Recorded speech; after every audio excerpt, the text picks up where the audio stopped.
we're delighted to see so many of you today.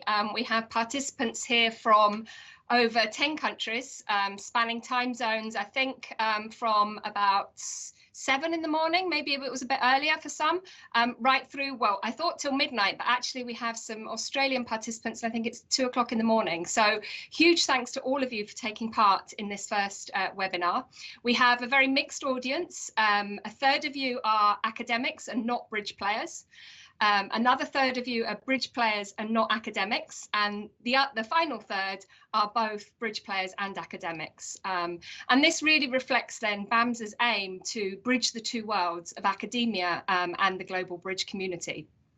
I have to warn you that today this first webinar has quite an academic focus. So at times there's going to be theoretical and conceptual discussions, but we do anticipate that these will still be of interest to bridge players as well as academics.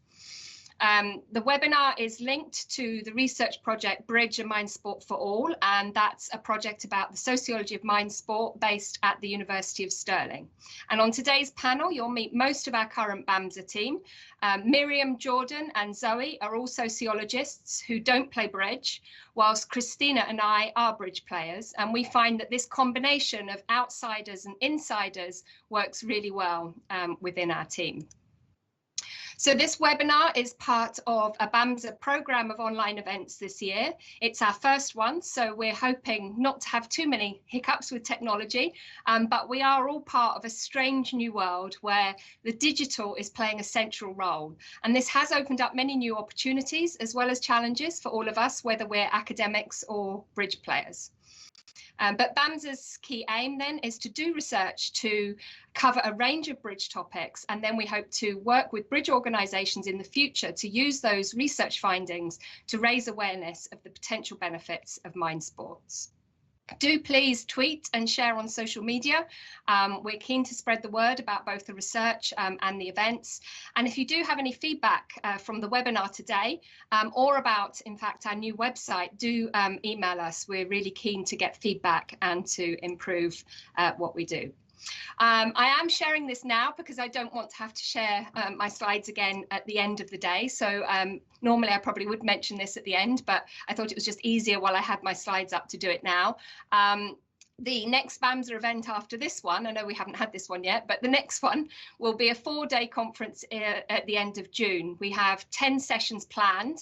There'll be 2 hours each, and we do hope that some of you will register for those. We only have 90 minutes today, so we anticipate that we will be picking up on some of the issues raised today at the June conference.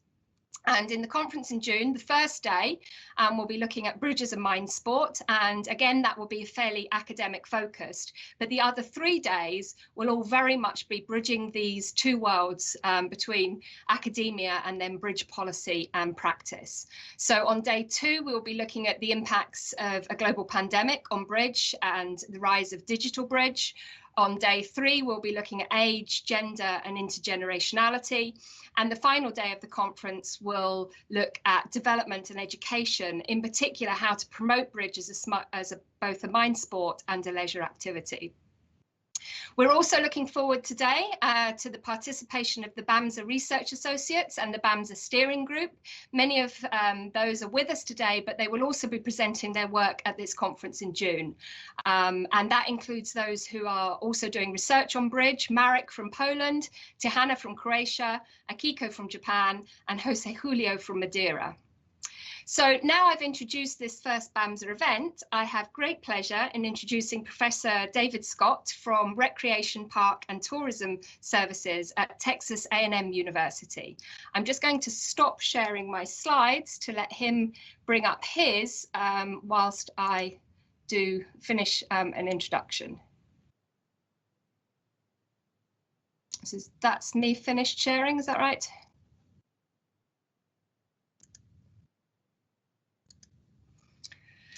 So Professor David Scott conducted his PhD fieldwork in US bridge clubs at the end of the 1980s, so over 30 years ago now. But his work has provided a very in-depth exploration of the social worlds of bridge. And this is invaluable work because until very recently, it was the only bridge research in the social sciences. So for both BAMSA and the other bridge researchers that I mentioned, his work has been extremely influential and is still very relevant, as we'll see today in this webinar. Since his PhD, David has had a long-standing interest in leisure social worlds with a focus on serious leisure, recreation specialization, leisure constraints, and non-participation. More recently, he has researched the use of urban parks and human dimensions of wildlife watching. Many of us here have engaged with his work, and we're really looking forward to hearing his talk. So over to you, Professor Scott, to reflect on the ways in which bridge research has helped shape 3 decades of your work in leisure studies. Well, thank you so much, Sam, for that wonderful welcome. And I told Sam and her colleagues I was feeling much loved. It's been a while since anybody has actually actively spoken with me about my bridge research. I conducted this study over 30 years ago now, which is just remarkable, but it's been integral to some of the other things that I've studied. So just getting into how and what I learned, I need to really start with this disclaimer. I didn't go into this with the idea that I was going to study bridge. Back in the 1980s, when I started my doctoral work at Penn State, I was an active basketball player, a pickup basketball player. And my inspiration for studying bridge players really stemmed from that. I played regularly at noon, at least 3 times a week. And I could pretty well predict who was going to be there. There were no officers, there were no flyers. We came and played regularly. And I became fascinated at the time about how playgroups like this were able to sustain themselves over time. If you're wondering who I am in that picture, I am the big goof there wearing the shirt and the weird glasses.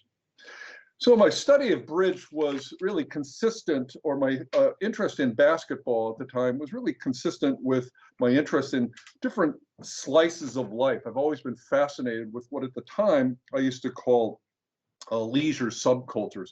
I guess I was a bit of a voyeur. I was just interested in these slices of life and what drew people to these types of things. But I was a study of leisure. I took my studies very, very seriously, and I was interested in the sociology and social psychology of leisure. And I knew intuitively that leisure provided important benefits to people and meaning. You don't have to go much further than a chorus line. And if you're familiar with it, there was a character, Sheila, who somberly described in song her hellish hell life. But then she sang about what ballet meant to her, and she says, everything was beautiful at the ballet. So leisure could provide order for people amidst chaos. Going back even further, I was fortunate to have been assigned this reading during my doctoral work, Homo Ludens, by the Dutch historian Hosan Huizinga. And he argued that leisure or play was fundamental to the formation of culture. And he argued that play promoted the formation of playgroups. So I understood that leisure would bring people together. And of course, this article by Smith, a Brit, brought that point home really nicely. And he documented that these regulars to this British pub fostered community. It helped provide community. And Smith described the pub as, quote, an oasis of certainty for regulars in what he called a hostile and external world. So I was keenly interested in how playgroups fostered community and how these groups sustained themselves over time. So this next slide really shows you a snapshot of some of the works or books or ideas that inspired me to actually study bridge players. The two of the books here, Amateurs and Conflict in the Great Outdoors, really provided me an idea that there were some people who actually devoted themselves to leisure pastimes. They were highly committed to the pastimes, and it became a central life interest. For those of you who with an academic bent, you might be more familiar with Stebbins, but at the time when I was doing my dissertation, his ideas about serious leisure were rather incipient. Much more influential was Hobson Bryan's work, who really looked at participants along a continuum of involvement from casual to serious. But I frame my study within the context of symbolic interaction. So ideas by Bloomer and Fine really helped me understand how these groups were not only units of social organization, but they were people actively creating culture and so trying to sustain themselves over time. And this led me to focus on these play groups as social worlds. And Unruh defined these social worlds as amorphous collection of actors, organizations, events, and practices that have coalesced into spheres of interest, or what I would call culture areas. So I likened play groups to these social worlds, and I understood that players were going to be linked to each other, not only in the context of these groups, but perhaps through other groups, or more vertically through different organizations. And so I knew that these social worlds were highly diverse. They were segmented or differentiated. And so if I was to study bicycling, I would have to understand the various subworlds of bicycling. Not all bicyclists are the same. And the same is true for climbing. The same would be true for basketball. So one of the things going into this study was I knew that people were going to vary in terms of their commitment. So this particular diagram gives you an idea of this continuum of involvement, and people can be classified in terms of low commitment or very, very high commitment. So those people on the low end tend to be occasional, casual players, maybe even tourists. Highly committed people are going to be the insiders. They're going to be the people who are going to be organizing involvement for others. Again, Stebbins' ideas were incipient, and I was much more relying on Bryan at the time. But why study bridge? Well, the easy answer is it was visible and it was accessible. I wanted to study a variety of adult playgroups. That was key to this. And I was a little too close to basketball. Some of the competitiveness would come out at times, and I realized that was probably not the best place for me. So when I was studying bridge, I knew about bridge. I mean, you've got Charles Gorin here, who appeared on Sports Illustrated 6 times. He appears as the king of hearts and Time magazine. So bridge was part of the American culture at the time, and I knew people who were playing bridge. And I had older siblings who played bridge. I knew people who talked about, oh yeah, we used to play bridge all the time in college. And so when I was putting together my doctoral proposal, I decided to study bridge because I knew that there were lots and lots of groups out there that I could study. So I had a couple of guiding research questions as I went into this. And it's not important that I read all of this, but on the one hand, I wanted to understand the groups or play groups as social worlds. So I was understanding the group foundations and dynamics of these bridge groups. So I was interested in the various segments within the bridge groups, and how these things arose, how they were related to patterns of activity, and what the basis of activity legitimacy was. And I was also interested in the individuals themselves. And again, I'm relying quite a bit on Bryan's ideas about recreation specialization here. So who were these people, and what indicators were useful in differentiating them along a continuum of involvement? So, and I was also interested in whether or not these people could be sequentially organized as stages along a continuum of involvement. So much of the prior research up to this time had assumed that people would actually progress the longer they participated in this activity. Just a word really on methodology. My study was in ethnography. I was in the field for a year. So I found 4 groups of bridge players that allowed me to be a participant observer. I was a kibitzer, I was a player. I watched people as they played. And I watched probably over about a 6-month period. I also interviewed close to 40 people who were part of these groups. And I also read as many documents as I could. I read bridge magazines, and so it was the early stages of the internet. So there was this thing called net news. It was a bulletin board about bridge players. So I really became engrossed in the social world. I was fascinated by bridge, and at the time I really enjoyed playing the game. So let me get into some of the major findings that I was able to glean from this. And one of the first things I discovered was, yeah, indeed, the social world was differentiated. And the primary source of differentiation was the sociability versus seriousness of the game.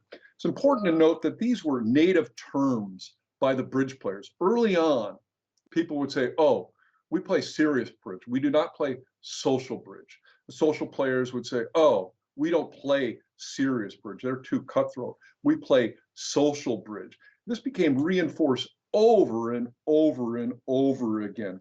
So this helped me create a typology of bridge groups that allowed me to differentiate these groups in terms of various patterns of activity. So things like recruitment processes, types of conversation, and their overall function. Another major finding or paper that I was able to get out of the study was based on really the ideas about specialization. So I was able to identify 4 major types of players, and they could be fitted loosely along a continuum of involvement. So I created a typology of players based on, or that reflected different styles of involvement. And one of the important things I was able to learn from this, and that's carried over with me the rest of my career, is these players don't necessarily progress to higher stages of involvement the longer they participate. Many individuals are willing to participate at what we might call a lower stage of involvement for their entire life and be content with that. By the way, I did identify occasional participants, and that's the category of participation I would describe myself at the present time, and I can go into that later on if you wish. Okay, stop for a second. These are snapshots of people playing bridge, and in many ways, these people looked an awful lot like the people that I studied. Regrettably, I did not take photos back in 1989 or 1990 of the people that I studied. I wish I had. But many of these people at the time were elderly, older than I was. It didn't really occur to me that they were elderly until many of them just kept telling me, boy, you're young to be a bridge player. Really. One of the things that I found fascinating at the time, it was problematic, was that many of these groups did not meet as often as they said they did. Now, how am I going to collect data if they're not meeting? And it was a classic case, if you're an ethnographer, of not being able to see the forest for the trees. And I realized at the time that I was not only studying bridge players, but I was studying a pastime that consisted primarily of older adults and a game that was aging every day. And this led me to write about the decline of bridge in the United States. And it has waned markedly over the last 70 years. And as other pastimes have taken hold, because of various changes in society, popularity of bridge in the United States has waned markedly. This quotation from a college student, I was teaching a sociology class while I was pursuing my doctorate work, really gets at some of the images that young people at the time had of bridge players. What comes to mind when I think of bridge players? The older generation. My grandmother always asked me, don't you kids ever play bridge? To me, it's a game for older people. I mostly picture little blue-haired ladies playing. My current college students, most of them don't even know what bridge is. They don't know that it's a card game. Following up on this, I decided to actually start studying constraints related to bridge, but I wanted to study it from the point of view of bridge groups. I didn't want, most studies on constraints, even to this day, focus on from the point of view of the individual. I wanted to understand how constraints arose within the context of these groups. And just as an example, just being a member of a group can facilitate participation, and if you're not a member, that's going to constrain your participation. So if you're not a member, and if you can't find a partner in a tournament setting, you're likely not to participate very often. So I was interested in how dynamics of these groups created problems for individuals. Last study that I've written about bridge was only about 5 years ago with a former student of mine, and I wanted to develop this idea about a post-mortem. And those of you who are into bridge probably recognize this term. It's a native term here in the United States. It's where people talk about their bridge hands after the game. And many of the serious players would go to clubs or bars or wherever and talk about the games. Or maybe they would get on the telephone, maybe they get on the internet, and they would dissect hands. And one of the things I learned is these post-mortems really provided meaning for these people. It provided them continuity over time, helped them become better players, and it provided a way that they could bond with other players. Because in some of these tournament games or social or serious games, interaction tends to be frowned on. And so these post-mortems provided a way for our players to bond, have fun, and cement their relationships with other people. So some final thoughts, and some of these are based on my bridge study, but some of these are things that I've gleaned with some of my students or in my own studies since then. I think leisure scholars often ignore what Meyerson called the connectedness of humans. So much of North American leisure focuses on the individual, and we don't study people in the context of groups that they pursue pastimes with. And that's how I focus my bridge study. And I would argue that that indictment is still true today among North American scholars. I think it's very unwise to assume participants, bridge players and others, naturally progress over time. I think one of the great challenges we all face in our leisure is finding people who like to do things at our pace. And we're all striving for community. And frequently, if we can find people who like to do things the way we do it, we're going to continue to do things that way. And so people aren't necessarily going to progress. One of the things I've learned, but become much more aware of in my career, is that leisure social worlds are highly racialized and gendered. I didn't focus on this very much in my bridge study. I would argue that I should have, but that's for you folks to do. And the main thing, I guess, I learned from bridge, and the thing that's carried over with me for the last 30 years, is social world members coalesce on the meaning they ascribe to activity. So it's not just social, it's not serious, it's what the activity means to people. And so that, to me, is a defining characteristic of what it means to be involved in a social world. So I'm going to stop there. I got to tell you guys, I am thrilled to be with you all. I'm feeling much loved. It's wonderful to see my articles be resurrected. That one article about the death of bridge or the decline of bridge, it actually was published in a journal that died shortly after it was published. I don't know if there was a coincidence. But I'm hoping that you folks can give that article a little bit more traction than it's gotten today. So thank you very much. And I'll see if I can't stop sharing here. Thank you, David. That was fascinating. An excellent introduction to a wider discussion today. So we're now going to see, are there any specific questions that anybody would like to pose to David in response to that before we go into the panel? In the panel, we will be discussing those 4 papers that he mentioned from the 1990s. But is there anything else people would like to ask before we do that? I don't think we've had any questions coming in so far, so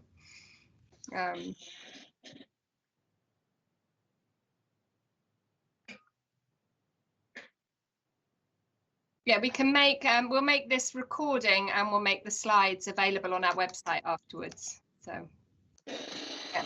Christina? Yes, I have a question for David, which relates to the Heisinger you mentioned, the Homo ludens. Yep. Because he dedicates a couple of pages to bridge. Yes, he does. Which he deems to be the antithesis of play. It's about as earnest as he can imagine, earnestness being the opposite to playfulness. And I wondered if you had any reflections on that perspective.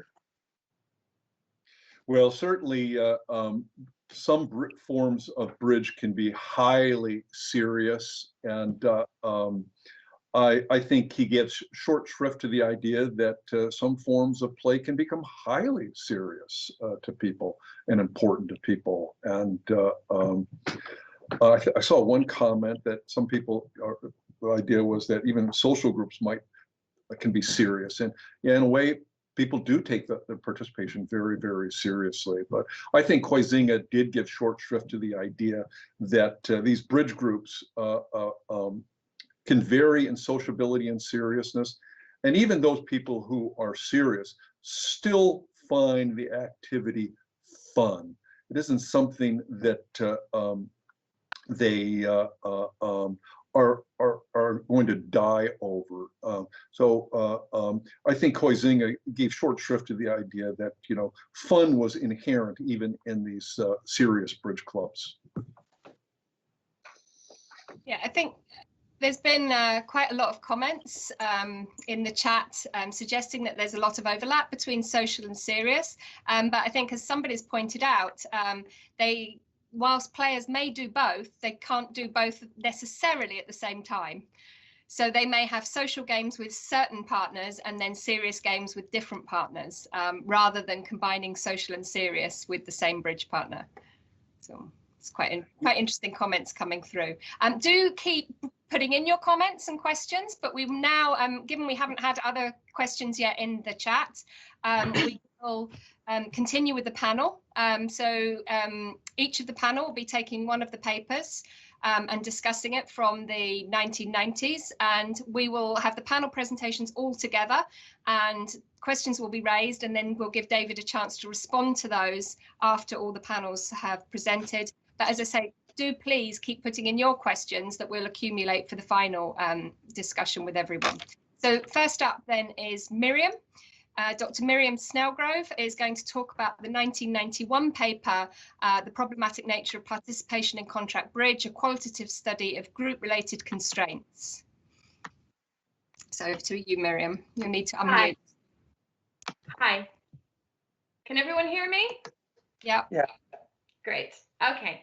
So I'm going to just give a little bit of an overview, and I'm going to talk about the ways in which this article specifically links to some of the things that we've been doing in BAMSA and some projects that we've had, and then finish with a question for David. So just to start off, for those of you who haven't read the article, David engages in a year-long qualitative ethnographic study of bridge clubs in Glen Valley, the pseudonym he gives to a town with a number of bridge clubs.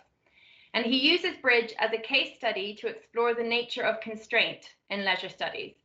At the time of writing, as David has touched on, understandings of constraint tended to focus on individual, as in more psychological explanations around leisure uptake.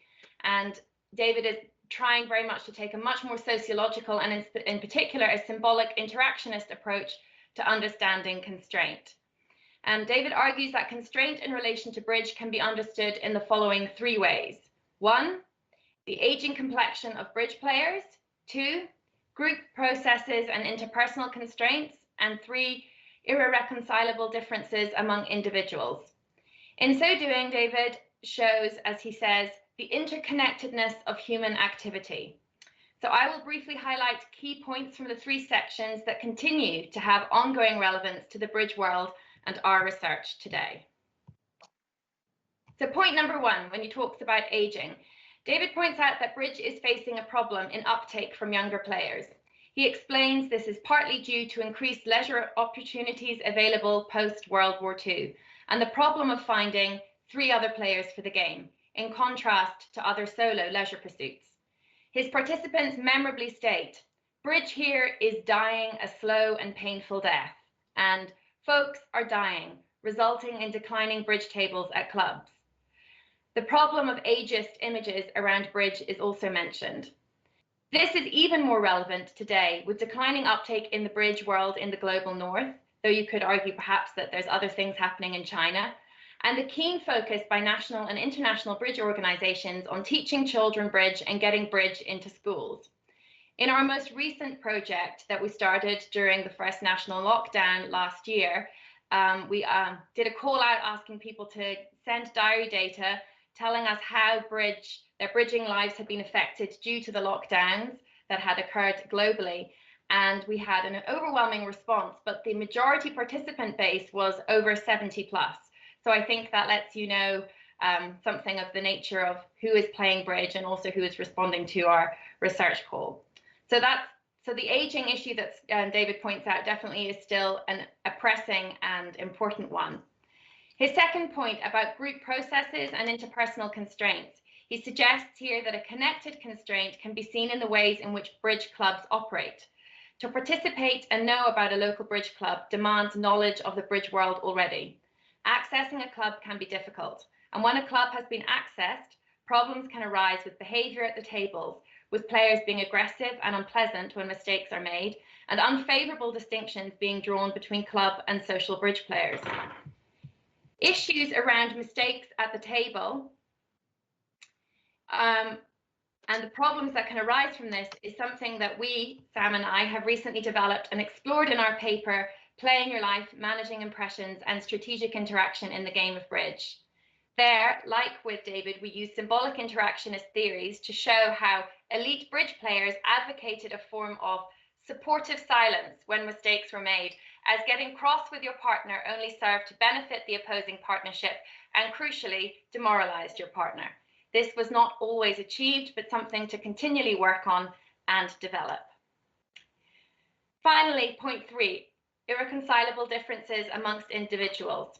Building on his previous 2 arguments, David shows how club bridge results in a series of constraints that further hinder the playing of the game. Chiefly, these are the differences between club and social players. Players who want to develop and progress in their game are often constrained by the ability of other players in their club who don't take the game seriously enough. Simultaneously, social bridge players come for the chat and interaction and don't necessarily want a serious game. These distinctions between social and serious bridge players have become evident in the analysing of our COVID data from the project I just mentioned earlier. Due to the massive move online, precipitated by various national lockdowns globally, many players have enjoyed the ability to be able to play with other bridge players internationally from different clubs, bypassing geographical constraints and locations, and equally being able to watch and learn from the pros. So the online has been a huge benefit for many players. However, in our data, there are also a significant number of players for whom the move online, whilst enabling them to continue to play bridge, mourn and long for a return to club bridge and the social interactions at the table. For them, bridge is not about developing technique, but the friendships formed and everyday interactions that are important. In conclusion, David highlights how a series of intrapersonal, interpersonal, and structural constraints hinder the take-up and maintaining of contract bridge as a leisure activity.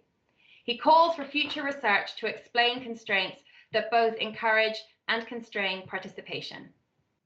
So thank you very much for your paper, David. Despite being 30 years old, I was just talking about this with another BAMSA member. I was 11 when this paper was published.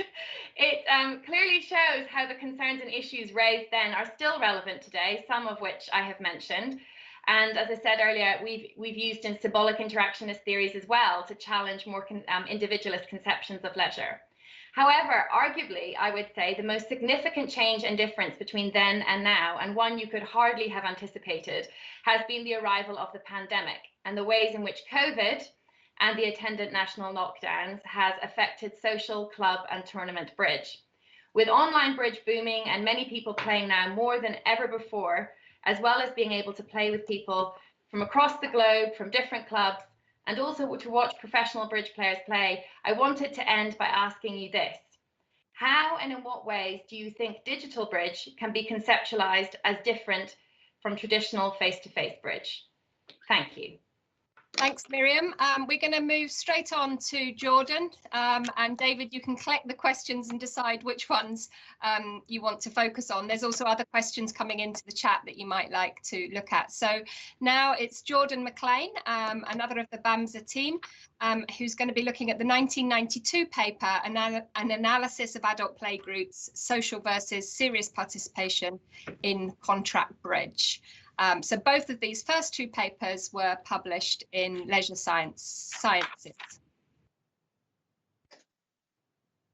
Hello, everyone. I'm just uploading my slides. They should be with you very shortly.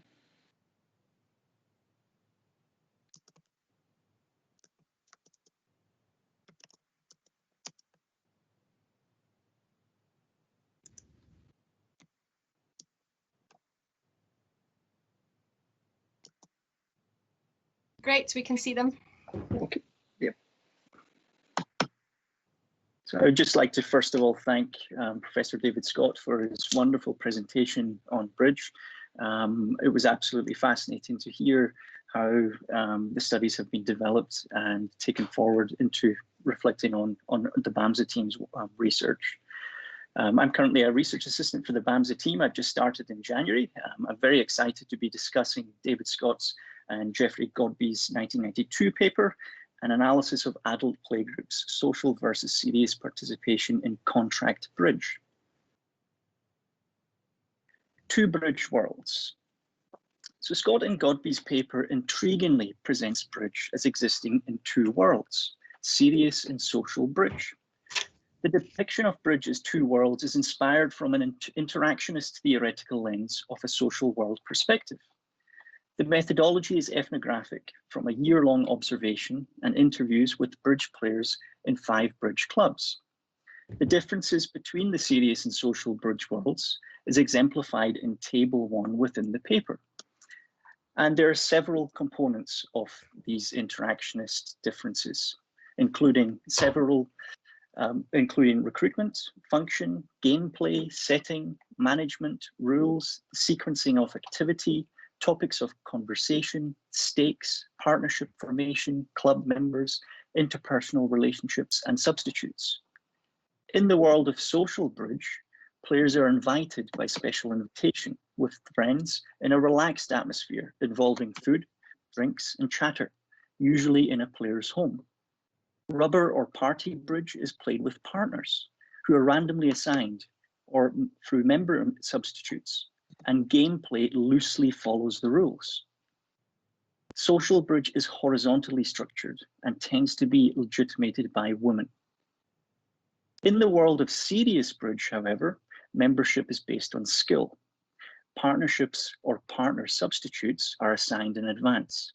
Those good enough can test out their bridge skills in regulated competitions held in bridge clubs with other similarly skilled players. This makes for an intense atmosphere where the stakes are high for players who desire to become life masters as opposed to hopeless players. Strict rule following always occurs, followed by post-mortems for analyzing performances. Serious bridge is vertically structured and tends to be legitimated by men. So I've developed 4 questions for Professor David Scott, and the first one stems from the BAMSA team's interest and inspiration from the 2 ideal types of player identified in your paper, Professor Scott. One of our projects is committed to developing a marketing strategy for promoting bridge to the widest possible audience.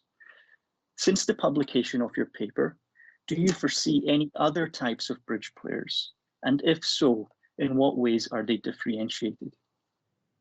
Secondly, in your study, you noted that the bridge community consists of a primarily aging population of players.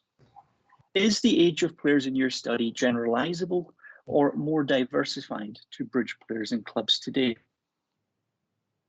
Thirdly, you mentioned you were split between a researcher role as a participant observer and a player role as a kibitzer. Which category do these roles fit within the two worlds that you presented? Could this warrant a third world?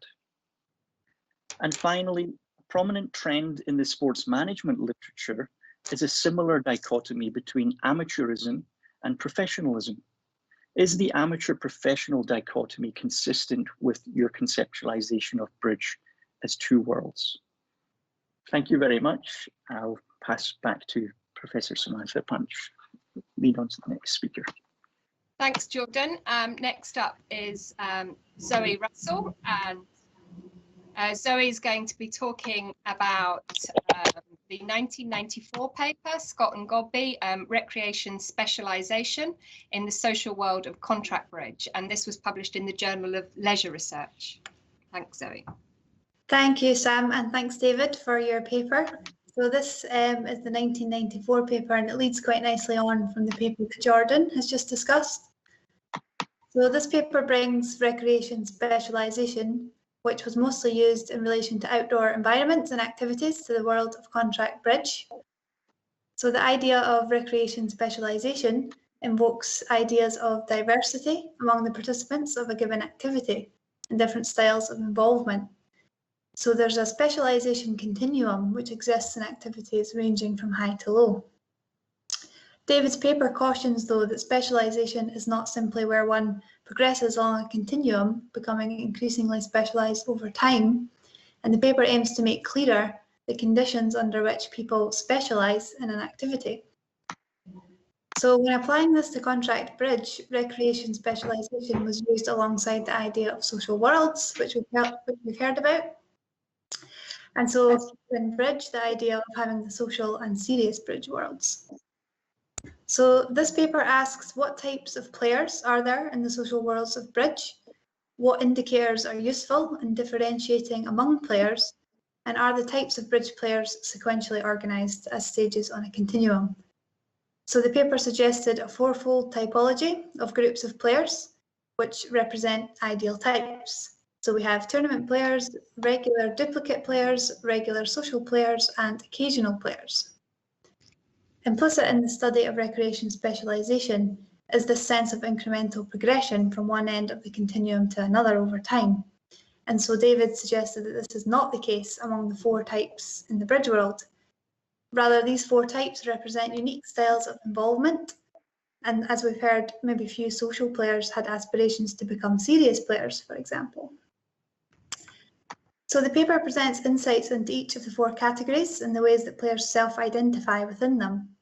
And so there's differences in these categories related to intensity of involvement, the meaning that players have around their own participation, the game setting and preferences, the frequency of play, the orientation to skill development, and the kind of commitment made, which is consistent with recreation specialisation in previous studies, thus highlighting the value of applying the concept of recreation specialisation to activities that are not outdoor related. The study finds that bridge players do not become more specialised over time because the four groups do not fit along a developmental sequence, and some players actively resist specialisation. The paper suggests looking closely at the self-defining nature of recreation participation, which aligns well with the symbolic interactionist nature of this work, drawing on the likes of Becker and Bloomer. And so in our BAMSA work, this paper has been particularly useful for exploring ideas related to the social world of elite bridge. And we propose the elite as a new category that could be added onto the top of the tournament category. We've also examined ideas of specialisation in relation to the motivations of elite players and in relation to the differentiation of amateur and professional categories within the elite social world. So some reflections on the paper and questions for David. Nearly 30 years on from the paper's initial publication, How then has the idea of recreation specialisation changed or stayed the same as described in the paper? I also find the idea of the non-linearity of recreation specialisation very interesting, and I wonder whether David might expand on this and also try and explore maybe the logic or reasoning behind why players would be within a particular type of category. So can we explain the differentiation of the 4 categories in a broader theoretical context? But the main question I had was really around the idea of self-definition, which comes through in the paper. Bridge is an example of an activity that is a dyadic form of leisure, so it's always played in partnership. So how does this partnership interaction have an impact on how we can understand recreation specialisation, perhaps compared with individual pursuits? That's all I had, so thanks very much. And I will pass back over to Samantha Punch. Great, thanks Zoe. I'm just going to get my slides up.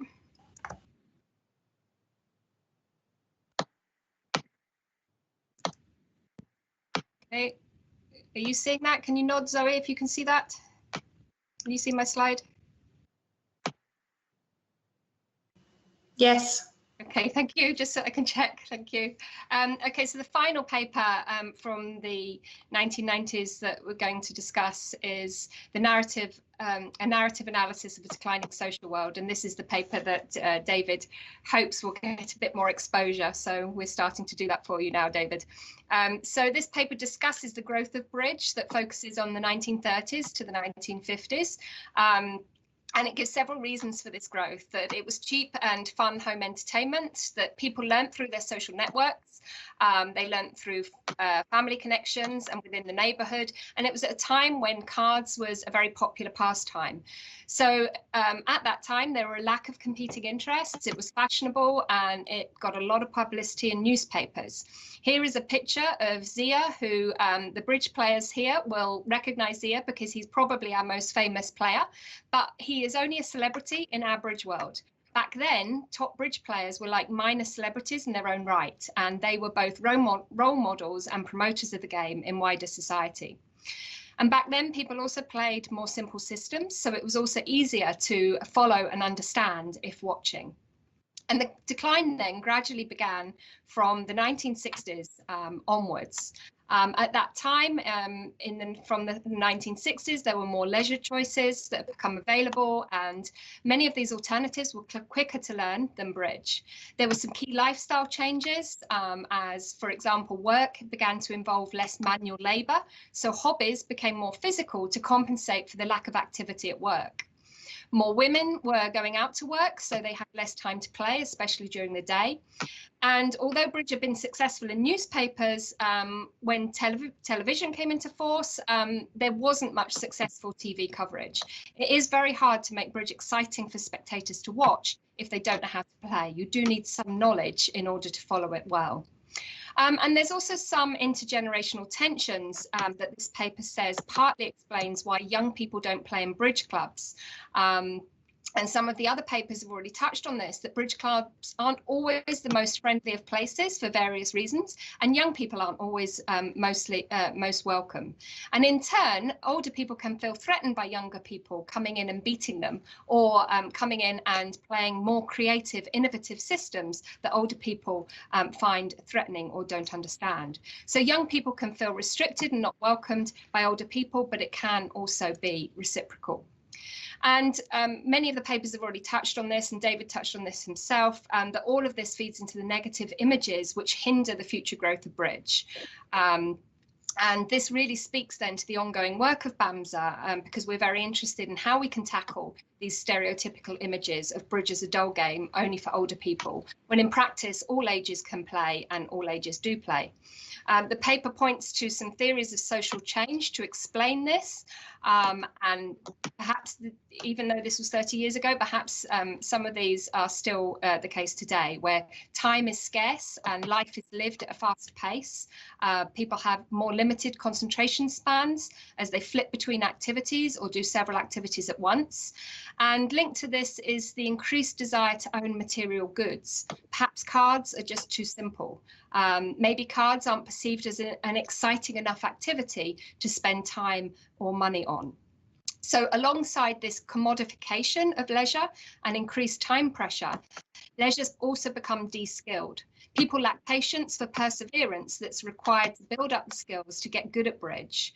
People want something that's quick to learn and quick to do well. And in capitalist societies, where there's an emphasis on buying things and doing things quickly, bridge doesn't fit with that. It's cheap, but it takes time. So now I think, you know, there was back then 30 years ago, but even more so today, there's a recognition that we need to be more proactive in terms of promoting bridge as a mind sport that can be enjoyed by all ages and all levels. And that bridge can actually offer an opportunity to slow down the pace of life, to be away from tablets and screens when you're playing face-to-face bridge, obviously, not digital bridge in lockdown. And it's an opportunity to develop different skills through the cards and interaction at the bridge table. Bridge might not appeal to everyone, but we need to do a better job at reaching those that it might appeal to. So these were just some questions that occurred to me as I was reading the paper, but I don't think we're going to have time for all of these ones today. But these are kinds of questions that we will pick up again at the June conference. You know, 30 years on, what has changed in terms of the ageing bridge population that David's papers describe? What's happening in other countries and what is being done to enable bridge to flourish? And the final question picks up on other papers by David too. What further research do we need to do to understand the contemporary nature of bridge as a leisure activity? And how might we promote it in new ways to make it attractive to younger players and to lessen the perceived and real intergenerational tensions that get played out in bridge environments? So I also have some more specific questions for you today, David. Those ones are ones that we may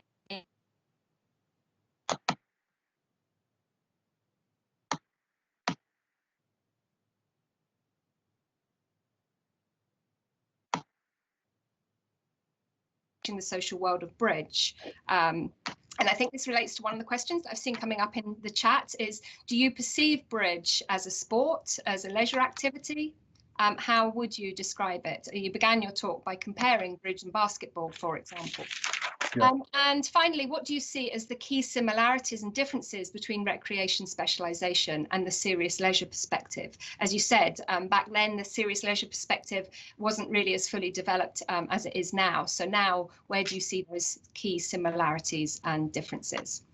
And this is just a reminder of the kind of key questions that the panel has mentioned, but we will cut and paste these key questions and put them into the chat for you, David, and you can decide which you want to tackle. I'm just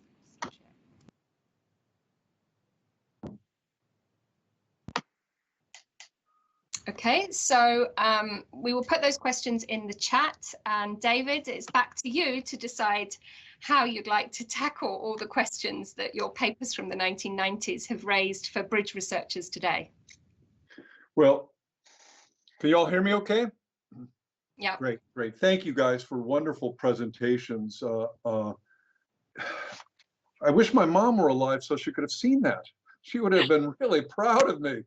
And I tell my graduate students that all the time. You know, if you get accolades, tell your mom, tell your dad, they would have been thrilled. So, but thank you guys for that. It was just marvelous. And I probably can answer a question from each of you. Miriam, I really liked your question about whether or not digital bridge can be conceptualized as traditional face-to-face bridge. You know, this was not something that was on any of our radar 30 years ago. It was not there. And, you know, I applaud what you guys are doing. The American Contract Bridge League is starting to get this. I think you guys are ahead of the ACBL in terms of trying to teach younger people how to play bridge. In the United States, anyway, historically, it was something that maybe you learned from your parents. A lot of the times, people were socialized in college or through their peers. But we didn't have necessarily formal training. And I think that's what's going to have to happen if bridge is resuscitated. And what better way to do that through the internet and digital bridge? You know, young people today are on their phones, on their laptops, on the computer, almost 24/7. And so, you know, maybe the COVID-19, there is a silver lining in all of this.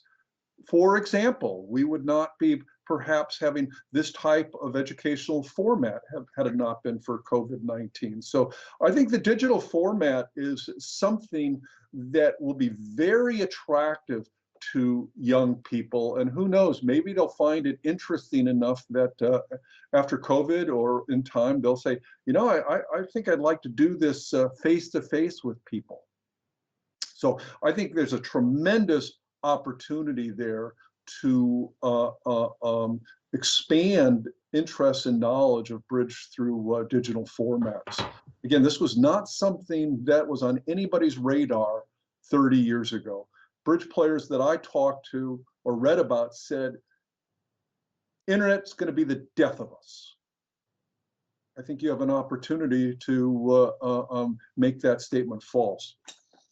Let's see, Jordan, I really appreciate the differentiation, the detail you went into talking about social bridge versus serious bridge. Are there gradations of seriousness that I missed? You know, I didn't see it when I did my bridge study. I think I look at other social worlds. I know that there are middle grounds. So much of what happened when I studied bridge either happened in people's homes or it happened in clubs that were sponsored by the American Contract Bridge League. And so that became a way of thinking about bridge for people. And I'm guessing there was a middle ground, but I didn't necessarily see it myself. I do know it exists in other areas. Parenthetically, I want to talk about, you know, is bridge a sport? You know, I don't want to reify what sport means. There are lots and lots of people who will talk about the fact that there has to be some physical element to it. I just don't want to go there. I do know that tournament bridge, elite bridge, is very sport-like. I mean, it takes an awful lot of skill development. You have to put time and effort to hone your craft. You know, the ideas by Stebbins have been very, very helpful in that regard. And he doesn't necessarily say, well, this is sport, this is non-sport. He calls it serious leisure. And serious leisure is very, very much bridge. It's very much like basketball and other activities. So I don't want to get into navel gazing and saying, well, is this a sport or not? I do know it is all the characteristics of serious leisure. And so it's much more like basketball, bicycling, football, soccer, rugby than other pastime, particularly if you're pursuing it at an elite level. So you talked about how the partnership aspects of bridge affects dynamics in comparison to other types of leisure and how that plays out. Yeah, because of the group nature of bridge, that was integral to my study. You can't separate the partnership aspects out of it. You know, in elite bridge, in tournament bridge, people were turned away because they could not find regular partners. They were considered undesirable partners. People were making the same mistakes, and as much as they would have liked to have played bridge, they were not going to be able to play because elite players, tournament players, felt they were making the same mistakes over and over and over again. Similarly, if you were an abusive player, you were going to find that there were going to be fewer and fewer people who were going to tolerate the crapola that you were giving out day in and day out. And so they became what I call partner dependent. They had fewer and fewer people that were willing to play with them. But looking at social bridge, very, very different animal. You had to be able to get along. You know, of course, you had to be able to play bridge, but your skills at bridge were going to be secondary to whether or not you got along with your friends, whether you could host. You know, amiability was everything. So unlike a lot of other pastimes, partnership dependence was integral to bridge, and I don't think that you can shake that. And you know, it's part of the social world, and it's neither bad nor good. It is what it is. And so unlike bird watching, bicycling, and other things, you don't have to be as dependent on partners to get along. Let me look at some of the other things. I took photos of these as you were going.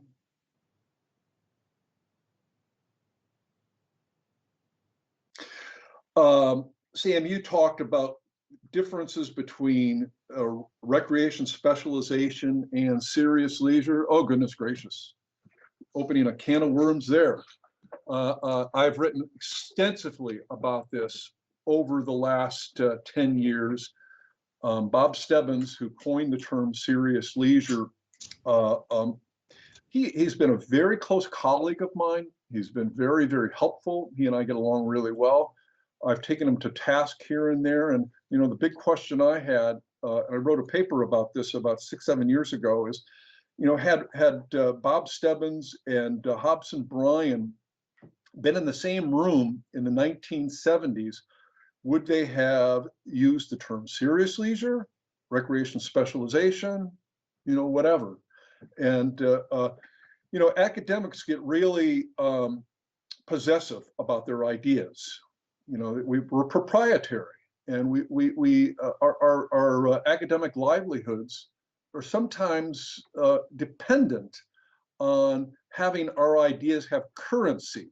So those of you who are tuning in who are bridge players may find this kind of dull, you know, like, oh, you know, what's this all about? But, you know, you guys have your own systems of bidding. And I'm guessing you guys probably are proprietary about your ways of bidding. And my sense is that the people who study specialization feel they've got a lot to lose by giving up that term specialization. And I know the people who study serious bridge are not going to call what they study specialization. My sense is we're studying the same phenomenon. We're using very, very different terms. And I think the people who study serious leisure can learn an awful lot by the things that we people who have studied specialization for decades. And if I were to say, is there a word or a cover term that better describes the phenomena, I would say it is in fact serious leisure. But I think many of the insights that we've learned from specialization have to be understood, have to be accepted by those people who are studying serious leisure. So that's a bit of a rabbit hole. Looking at the aging complexion of the game, well, I think it's gotten worse, at least in the United States. You know, bridge groups that I studied are not holding on; they are dead. They folded because of they could not bring new players into the fold. And as I noted, many of my students now, when I say contract bridge, maybe 5% of them know what that is. When I was studying the game 30 years ago, I would say 95% of them knew what contract bridge was. So the game is vanishing from our culture, and you're going to have to be very deliberate in terms of how you're going to resuscitate it. And one last point I would make is, I know many of you are vested in tournament bridge, what I would call serious bridge. And the vast number of bridge players, at least in the United States, were social players. And I think many of them want to play social bridge. So to the extent that you can meld the best of serious bridge and social bridge, think that's going to give you a chance in the future. And yeah, go digital. Fantastic. Thank you, David. We've, if you've got energy, we've got some more questions coming Please. in for you. So we had a question early on by Patrick Shields, who asked, is there any wisdom to offer on if, when and how people transition between the different subgroups that you've described? Yeah, that's a really good question. I wish I had a silver bullet there. I would say that from a lot of my research over the last 30 years is that people's progression or lack thereof is because of various career contingencies. And sometimes it involves just being in the right place at the right time. And so, you know, going back in time, I know some of the social players became serious players because they could not find other social players. And then when they discovered serious bridge groups, they thought, wow, this is fantastic. I can play really, really good bridge here. So in some cases, it's just being introduced to that form of bridge. But, you know, in other cases, people find people like them, they're playing maybe social bridge, and they like playing social bridge. And some of these people that I studied had been playing in the same clubs for 40 or 50 years. They loved the people they were playing with. And you know, why in the world would they decide to become a serious player? They actively eschewed progression. They did not want to see or become a serious player. They described serious players as rude, cutthroat, serious. So those were not friendly terms to them. So I think progression will happen for some people, and getting people interested in bridge can happen, but it's going to have to be somewhat deliberate in terms of introducing people to the style of game. And when they see that style of game, some will be really turned on to it. Most won't, but some will. Yeah, I hope I answered that question in a satisfactory manner, because there are all kinds of career contingencies associated with progression. I call myself an occasional player.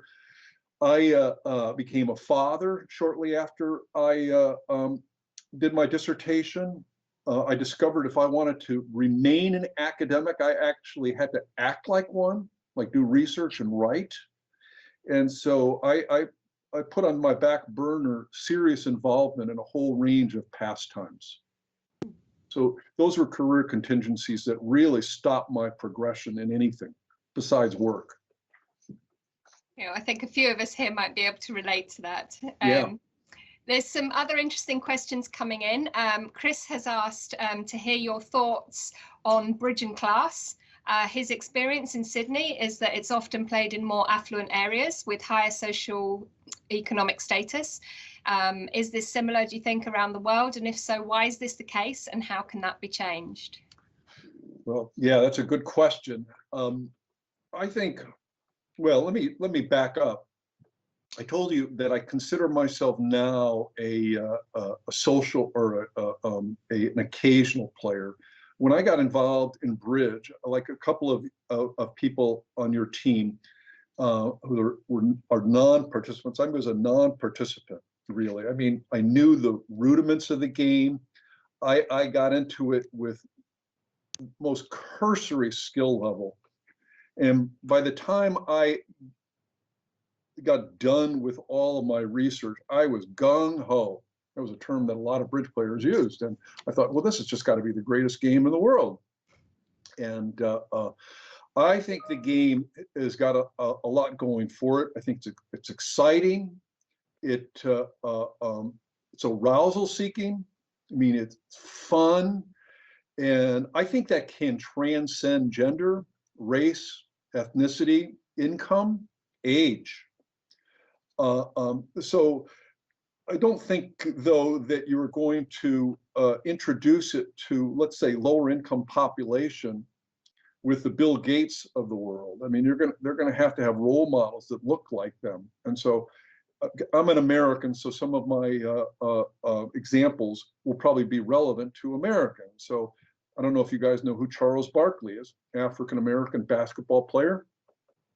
If he were introducing bridge to African-American youth, they'd say, yeah, Charles, we're on. So you're going to have to find people who resemble those populations if the game is going to thrive outside of some of the affluent communities. And it's like anything else. We're going to want to play this pastime with people who look like us. Yeah. And I mean, I think this relates to a question that's come in from Jose Julio Curado, who's doing a PhD on bridge and mind sports. His question is, do you think bridge could be used then as a way to promote a more inclusive, fair and cohesive society, and at the same time increase longevity and social well-being? So just a small little question for you there. Yeah. Well, it's a question that I've thought about an awful lot.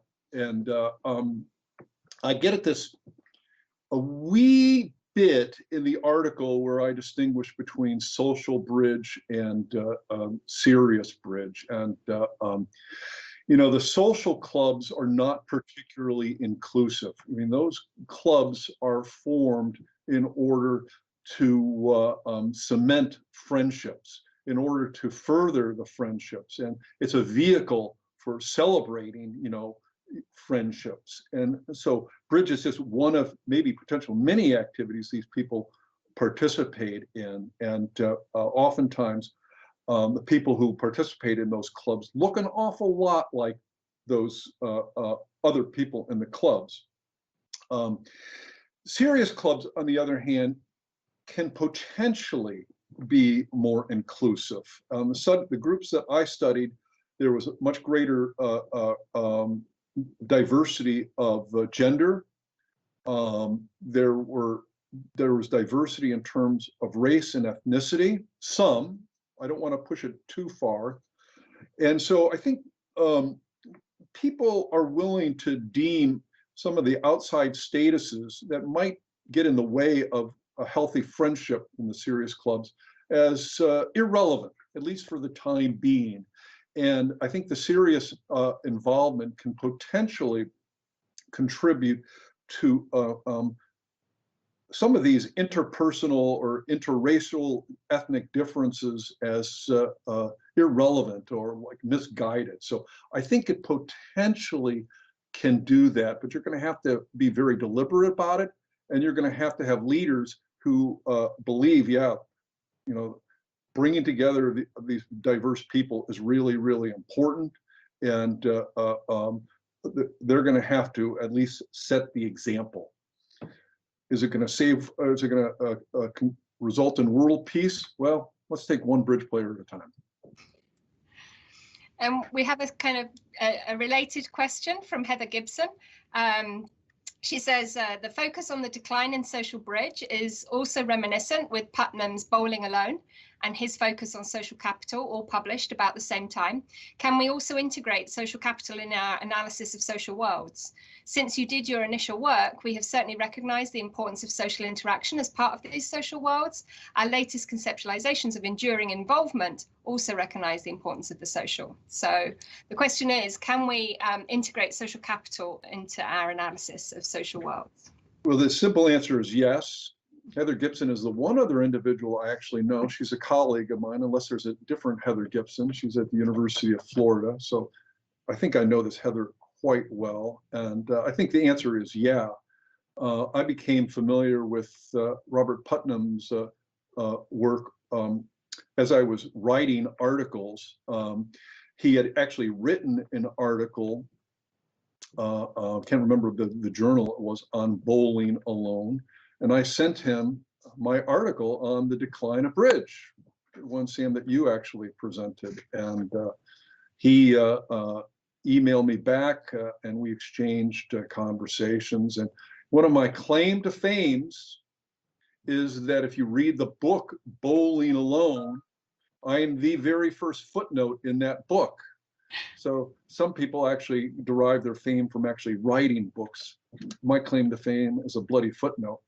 But yeah, I think bridge groups actually do contribute to social capital. I mean, these groups are important to people. You learn about what's going on in the community. You learn about, okay, if you've got this knee problem, see this doctor. Oh, if your kid's having a problem in the community, maybe he or she should see this specialist. So these bridge groups connect people in ways that go beyond simply bridge. Bridge, of course, is very, very important. It's the thing that maybe initially binds us together, but we develop friendships and we develop connections that help us get on with our lives. And that's true in social bridge, it's true in serious bridge as well. So I recognize that social capital exists within these clubs. That said, it wasn't necessarily something that I was initially focused on, but I recognize it definitely is a byproduct of the bridge. So Heather, I really appreciate you asking that question, because then I could sneak that reference into Robert Putnam in the footnote. We also have another question coming in from Roger Williams, who said that you said that clubs can act as gatekeepers and restrict membership, whilst online bridge means potentially a much wider participation is possible. And that's sort of related to an earlier question by Catherine. Catherine asked, does technology reduce the barrier for youth bridge? So yeah. I think you touched on some of this, but maybe you could say a bit more. I think it absolutely can, and I think the digital world will certainly help bridge an awful lot. You don't often have to look at the people that you're playing with. I hope this is not a gross reference. You don't have to smell them. Some of these differences that seem important to us when we visit with people face to face can potentially disappear when you're playing bridge. I don't know how much community is developed through these online communities. And I think the digital world has the potential for good and bad. I mean, we've seen it in the United States with the last 8 years and political elections. People get their information online, and it's sound bites, and so our world is divisive because of it. But I think it potentially opens you up to communities of interest that are maybe not accessible locally. Maybe you can find people like you beyond, let's say, where you live, and maybe you can develop community out of that. Now, that said, I mean, if we're talking about bridge played at not even an elite level, but people want to take the game at least seriously enough that, like, all right, we want to play good bridge here. Some of those players who are making the same mistakes over and over again may find themselves uninvited or unwelcome, even on online forums. So I think that these online communities can potentially move beyond some of the gatekeeping mechanisms, but if we're talking about quality bridge, I think you'll find yourself not welcome if you're not learning. So that will always be there. And I suppose one thing that we're seeing in the COVID-19 research in the digital bridge is that whilst I think the numbers vary, but whilst the numbers vary, it's approximately only about 50 to 60% that are playing online. So there's still a big marginalized proportion of players who are constrained by the online environment for a variety of reasons. So do you know whether or not people are finding it enjoyable? I think it's a bit like we have Marmite. I don't know if you have Marmite where you are, you either love it or hate it. So people do like it or dislike it. There is also now the new option of Real Bridge where you can see people. It combines Zoom with playing. And again, not everybody likes it because some people like to play in their pajamas. Yeah, that's right. That's right. So those differences still matter. Yeah. We had an earlier question from Marek. He asked, how typical were the clubs that you did your research in for your PhD in the US, and how big was the city? Yeah, it's a good question. Well, the community, I think I can tell you now, of State College, Pennsylvania, I think there's the statutes of limitation have gone by the board. was a university town. At the time, maybe 50,000 or so people. I would say the social groups were very, very typical. I mean, I participated in some social groups out of State College. The tournament clubs, the ones sponsored by the ACBL, I think were fairly typical. Now, that said, I did not necessarily attend a lot of tournaments. I attended one large tournament, a regional tournament. So most of the things that I was studying was very, very local. And so I did not necessarily study bridge players in New York City, Dallas, Houston, or shoot, little towns for that matter. But I would say this, you know, I was keenly aware of whether or not findings that I was getting or gleaning were applicable beyond my case study. And everything I read would indicate, yeah, it was. You know, people use the term serious, social. Ideas about the decline of bridge, those were applicable across the board. And so I recognize that there are limitations with the study I focused on, and because of the area, but I also recognize that the more I read, the more I traveled, the same type of things were being observed elsewhere. Okay, that's great. I mean, as I said earlier, we haven't necessarily covered everybody's questions, but we've had a good smattering of them. We will go through them and make sure any that aren't covered get incorporated into our BAMSA conference in June. Just before we end, I'd like to invite all of the panel, as well as you, David, to give a final thought on something that struck you as interesting today, either for your current work or as an area that you think would be worth exploring more in future research. And for the participants, this is your final opportunity to put any last comments or any feedback for us into the chat. We will start with Miriam. Hi, thank you. So I find that all very, very interesting. I think the thing that struck me most in reading your papers and listening to the conversation was picking up on something that you said earlier on, David, which was about the lack of looking at racialized and gendered aspects in the game. And that's something that I know that Sam and I are currently working on, which is the gendered aspects of the game. But I think the ideas of a racialized element to the game could be also potentially very interesting to think about a little bit further. So that's kind of where I'm taking it. So start looking at those kind of categories and concepts, those sociological things that we get excited by, and apply them and look at that, how they appear in the world of bridge would be what I would take from that. Thank you. Great, thanks, Miriam. Zoe? Thanks, Sam.